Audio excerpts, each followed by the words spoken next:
definitely appreciate that. To all the new people stopping by my channel, hi you guys. Make sure you hit that subscribe button and don't forget to turn on that bell notification so you're notified each time I post a video. And to all of my returning subscribers, hey! And so today's vlog, you guys, is going to be a bump date update for weeks 33 through 37. Typically I do 2 weeks, but y'all, I got a little behind and things have been happening. You will find out all about that in this vlog. So if you want to see what happened on weeks 33 through 37 of pregnancy, then definitely keep on watching. All right, you guys, so like I said, this vlog is going to be a bump date update for weeks 33 through 37. If you are new here, my name is Jess. Welcome to my channel, Jess Living Life. I am currently pregnant with baby number 3, which is a gender surprise birth. So we are not finding out the gender of this baby until the baby comes out. So if you hear me refer to the baby as Baby Bear or BB, that is because that is the nickname we have decided to give the baby. Also, I am married to my wonderful husband, Joseph, and we have 2 beautiful girls, Leah, who is 11, and Carmen, who is 5. So enough of all of that. We are going to go ahead and get started. Also, if y'all hear any noise in the background, it is because my husband is outside detailing my car, and we're both we're both doing vlogs at the moment. So yeah, so if you hear him, that's what that is. So I'm gonna start with week 33. Also, if you see me looking down, you guys, it's because I have my notes in front of me, so that way I can make sure I'm telling you guys all of the things that happened. And so week 33, I had my baby shower. I'll probably post a few pictures here so that way you guys can see. I've already posted some before, but I'll post some new ones. We ended up having a BBQ for Baby Bear, and it was super nice. It was outside. It was kind of like a cliche barbecue, but it was super sweet, super me. We had Gig 'em check everywhere. It was definitely nice. The food was great, and a lot of people came, so that was nice as well. And Baby Bear was showered with so many gifts and blessings and all of the things, you guys. So yes, so that was definitely fun. I also, during week 33, started experiencing Braxton Hicks. And I have a higher pain tolerance, so I guess I wasn't really noticing, but I was looking at one of my apps and it said, oh, well, when you have Braxton Hicks, they feel like this, and I was like, oh snap, so I am having Braxton Hicks. And so I notated that on here. And then I know in my previous bump dates, I have been talking about my hip pain. And during this week, I didn't seem to have as much hip pain as what I normally have. So that was also good. And I was able to wear heels at my baby shower, which I know, y'all are probably like, girl, why did you have on heels? But I was able to wear heels a good bit of the baby shower, even though I did take it easy. But it made me feel a little bit normal just because I am the type to wear heels. And throughout this pregnancy, I've just been wearing flats, tennis shoes, or flip-flops just because I've been working from home. So it's given me that opportunity to just be able to lounge around and not having to wear heels. So I kind of felt like the old Jessica, wearing heels. So I thought that was nice. So now that I'm done with week 33, because nothing really happened in week 33, I'm gonna move to week 34. And week 34 is pretty much the same as well. And so week 34, we had our family moon. And so we went to Charlotte for the weekend, and it was just Joe, myself, and the girls. And we literally had like an unplugged weekend. We didn't really talk to anybody. We did a little bit of posting on social media, but that was about it. We just kind of enjoyed the time with the girls.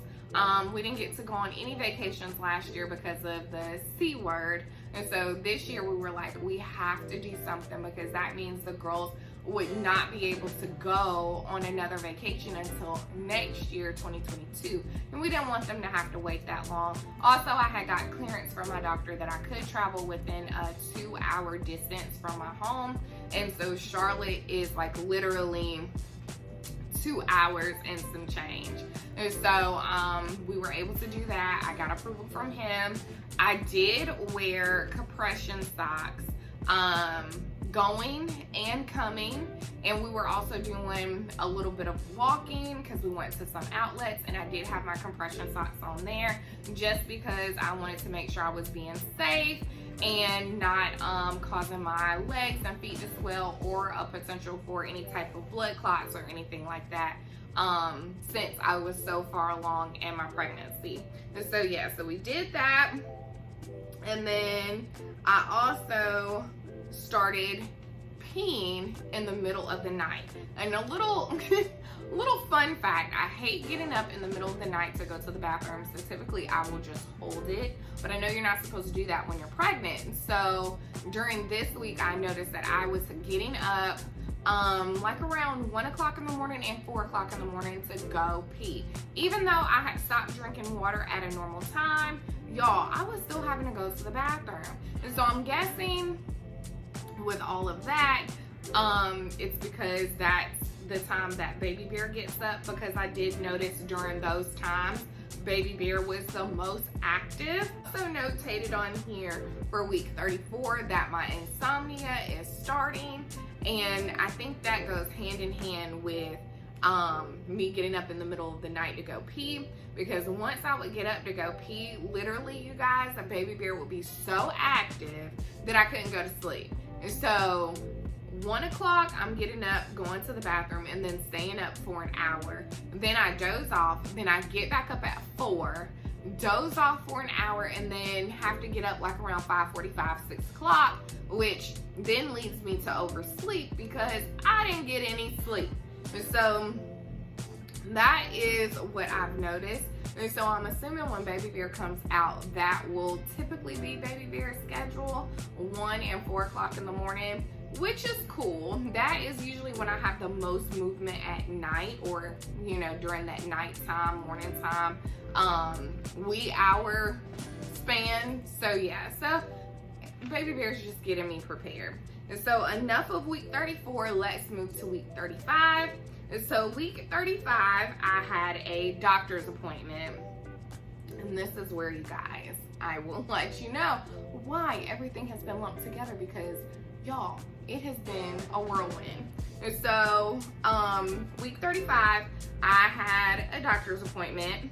And at this doctor's appointment, of course, I got weighed, and I weighed 147 pounds and 8 ounces, which I had lost a pound from my previous appointment, which was 3 weeks prior.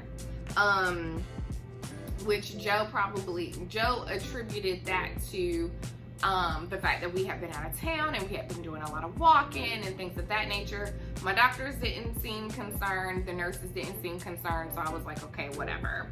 My blood pressure was good. It was 118/74, and I also had my group B strep test, which I didn't realize I was gonna be getting it that day until they told me. So not only did I have to do that, but I did have to get my blood drawn, and so it was just a lot with that appointment. Also, when I go into the appointment, I think I have posted this on my Instagram stories. My appointment was already at 10 o'clock in the morning. I prefer morning appointments, but I didn't get sent back until like 11:25. Like, the doctor's office was slammed packed, and you can't really eat, you can't drink, you have to wear a mask. So I'm literally sitting there just waiting for them to call me back. So they call me back, they do all my, you know, my lab work and stuff like that, check my urine, all of that. And they put me in another waiting room to wait for a room to go in with my doctor. So I'm like, okay. So I'm waiting. About 15 minutes later, my nurse comes and she gets me and she's like, "Are we ready to have a baby?" And I was like, well, yeah, like, you know, I kind of have no choice. And she was like, "We've moved your C-section date." And I said, "I know. When I came for my birthday, we moved it back a week because the girls would be starting school, would be out of town, which I told her, I said, you're gonna be out of town, so we moved it back a week because my doctor doesn't like to operate without his nurse being present. And she was like, oh no, we're moving it up a week. Wait, what? You're doing what? Y'all, I think she's seen how overwhelmed I got so quickly, and so did the resident. And y'all, I am like the best patient ever, not to toot my own horn. I don't complain. I'm not, and especially with this pregnancy, I haven't complained at all, really, because this has been a great pregnancy, minus the high blood pressure or whatever. But all in all, it's really nothing for me to complain about. So I think she's seen how shocked I got, and she was like, that's good, right? And I was like, no, that is not good, because we were expecting to have more time. And so she was like, well, let me go get the doctor. And she was like, and we'll come back and we'll talk to you, and yada, yada, yada. So y'all, I'm sitting there and I'm like, I can't call Joe. So I sent him a text and I was like, literally, babe, we are moving our C-section up a week. I'm freaking out. And so I held it together. My doctor came in, we were talking. Apparently they're having to move my C-section up because my doctor's son is graduating from medical school, and they changed his graduation due to COVID. And so he is not able to be back in time to even do my C-section, because he's going to take the same amount of time off that my nurse is taking off. So to make sure that we're all on the up and up, they kind of weighed all of the options, looked at my history, seen that I was super healthy and a great candidate to move forward to have my C-section a week ahead. So that in itself made me feel a little bit better, because I'm like, I'm healthy enough, the baby is healthy, everything is fine. It's just a matter of moving it up. So I'm still overwhelmed, y'all. I get to the car. I don't even think I got it in the car. I'm walking to the car and I'm like, Jessica, take a breath.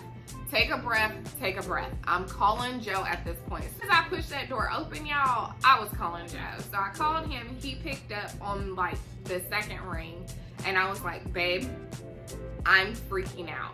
Because y'all, I'm a planner when it comes to stuff like this. And so it just kind of took me by surprise. So I called him and I was like, babe, I'm freaking out. Talk me off the ledge. I'm panicking, because now we do not have enough time to do all of the things that we needed to do.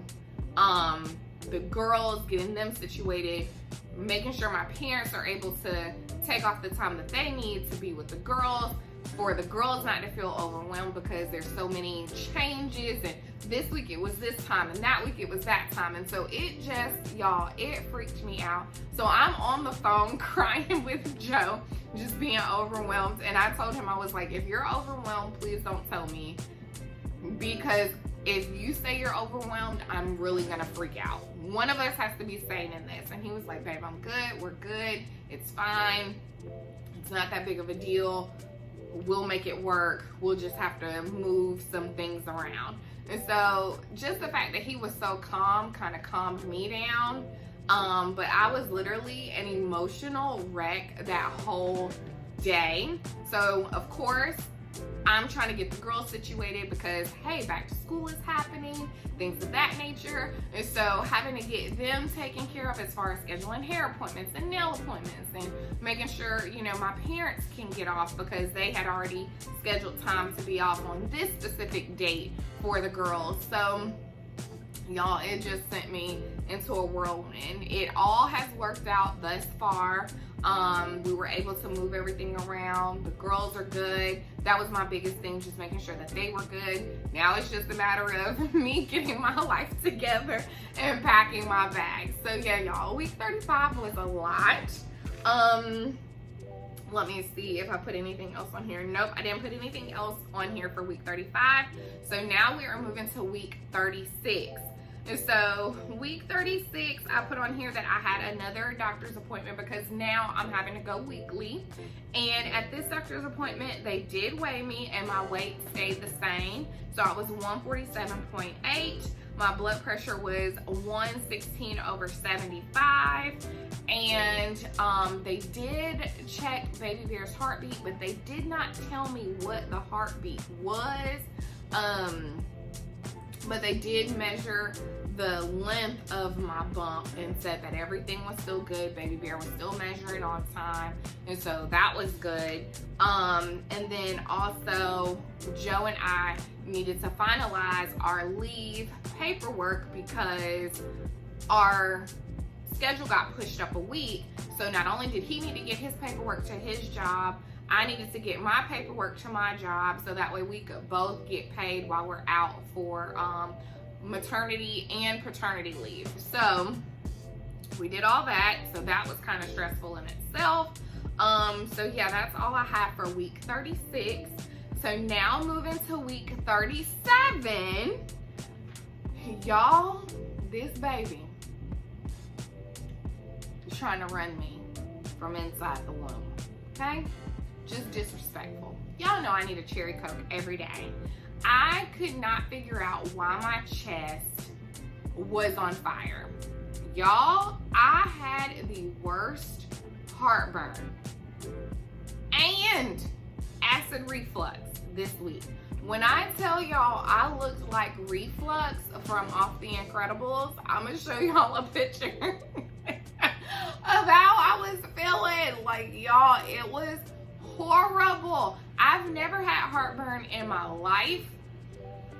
I've had the acid reflux, but heartburn, y'all can keep it. And so apparently me having any type of soda or anything with acid, baby bear was like, you know what, abort mission, okay? We're not doing that on this day. And so literally, y'all, my chest was on fire. I could not lay down.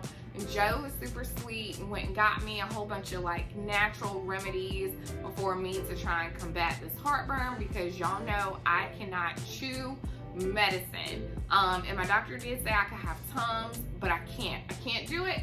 I cannot do it.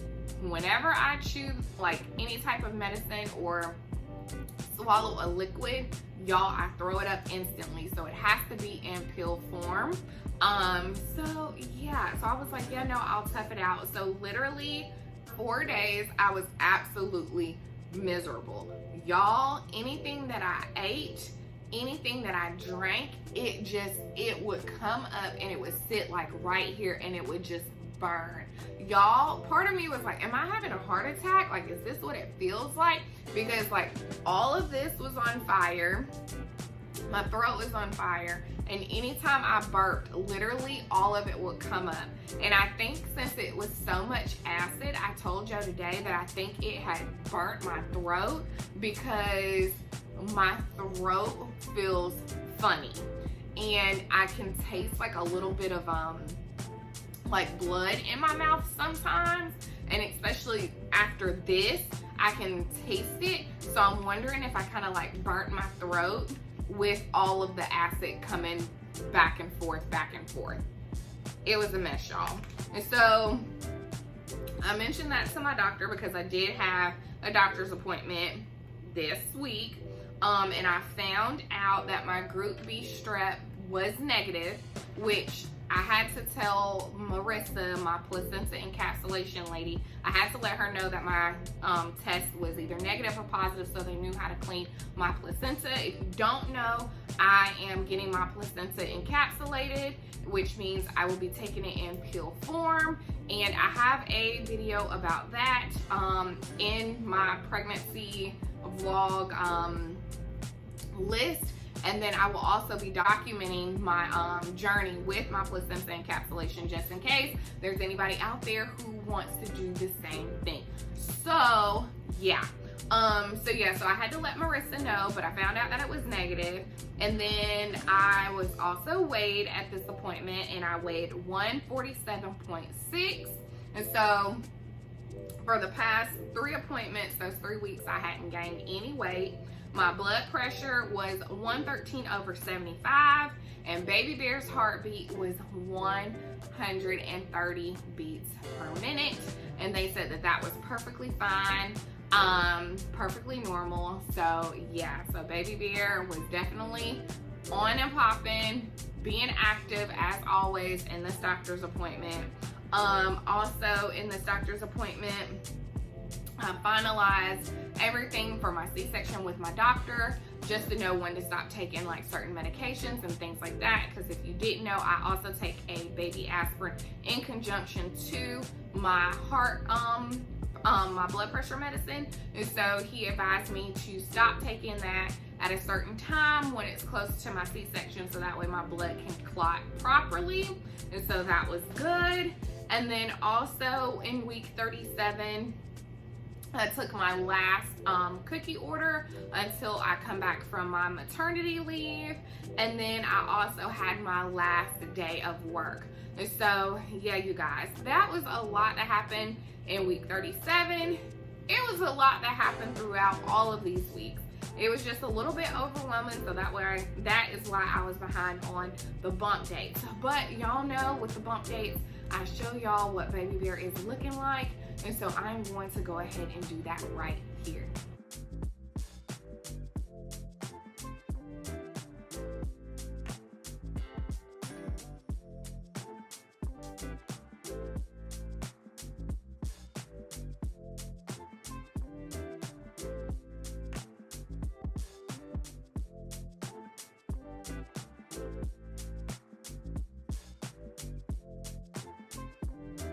Alright, you guys, so you have seen baby bear and what baby bear is looking like, and you have also heard all of the things that have happened through weeks 33 through 37. Y'all, it was a lot. Y'all know it was. It's okay. But anyways, if you guys experience any of these symptoms, let me know down in the comments below. If you experience other symptoms, let me know that as well. I would love to hear all about it. But that is going to be it for this vlog, you guys. If you like this video, make sure you give it a big thumbs up. Don't forget to hit that subscribe button and turn on that bell notification so you never miss an upload, you guys. And until next time, you guys, I will see you on the next one. Talk to you soon. Bye.